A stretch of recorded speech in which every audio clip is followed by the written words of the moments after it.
Maayong buntag sa tanan. Kumusta naman mo? Mana na amo sa maayong kahimtang karon. Welcome sa ato ang online class. Ug karon ang atong hisgutan is ang mga dapat ug dili dapat kanon nga prutas o gulay sa kantang Bahay Kubo. Ngano kaha? Para kini sa mga taong mahigugma, nahigugma, ug labaw sa tanan nasakitan.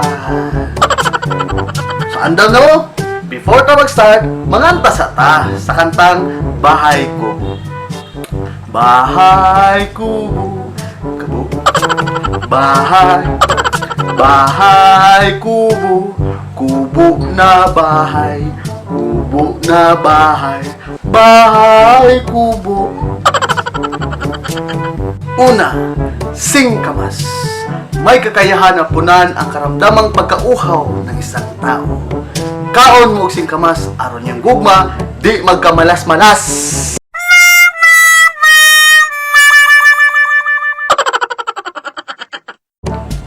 Ikaduha, talong.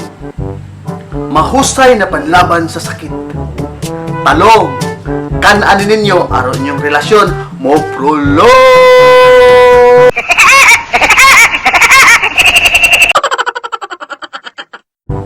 Sigarilyas, rich source of protina, vitamina, at mineral. Kumain ng maraming sigarilyas para inyong relasyon lalong lumakas.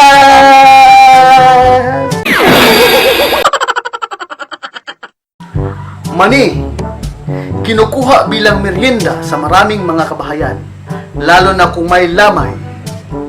Kumain ng mani para malibing ang mga feelings sa walang silbi.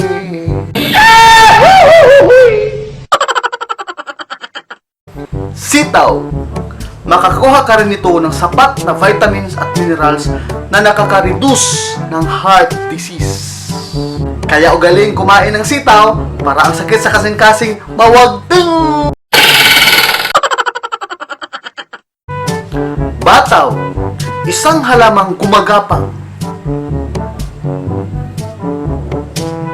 So sa mga gugmang nagkamang, kaon mo og bataw para yung gugma lalong hahataw.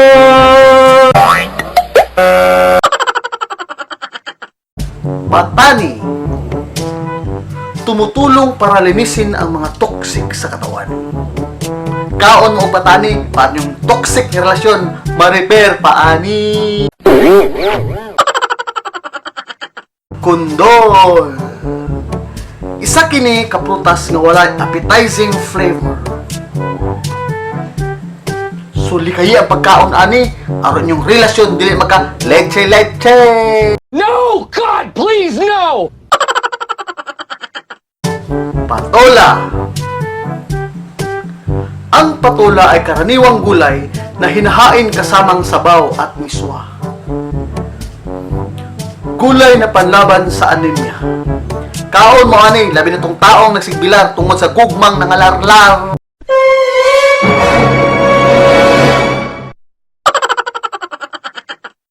Opo, helps improves digestion and prevents constipation. It has a cooling effect. So likayin ninyo pagkaon aron di mo bugnaw inyong relasyon.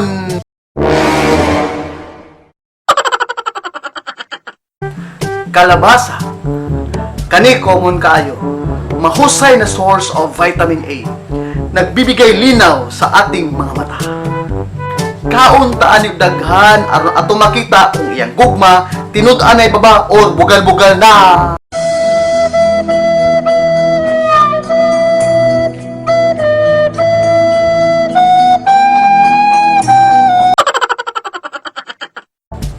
Labanos, tumutubo sa ilalim ng lupa. Mayaman sa potassium, mao kininindot na kanon sa mga high blood. Na high blood tungod sa gubang puro rasaan. Mustasa, ginagamit ito sa kombinasyon ng tinapay, merienda, at sa kahit na anong soup. Mayroon itong antibacterial, anti-inflammatory, at sugat healing effect. So sa mga sugatang puso, mustasa po ang dapat isubo. Sibuyas. Ang sibuyas ay isa sa mapampalasa at nagpapasarap ng ating pagkain. Nice no? May pang sibuyas, nagpapasarap. Pero yung gugma, puro na pasakit o pahirap.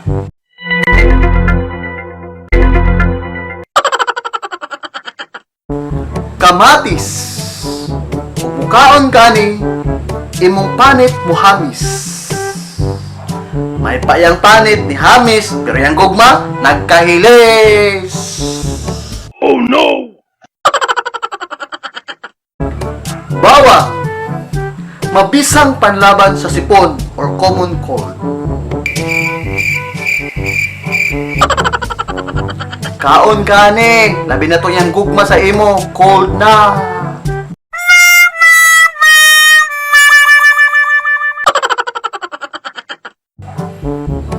Luya. Ang pag-inom ng luya ay nagpapaganda ng boses. Di taning luya, kay boses lang pinapaganda, pero ang atong gugma, nagluya na! Oh no. Oh no. Oh no, no, no, no, no. The last but not the least is linga. Isang gulay na ginagamit bilang ingredient. Dahil sa linga, pinapatibay niya ang ating mga puso. Wow! So sa mga permering sakitan, linga ang inyong gikinahanglan. Ayoko na.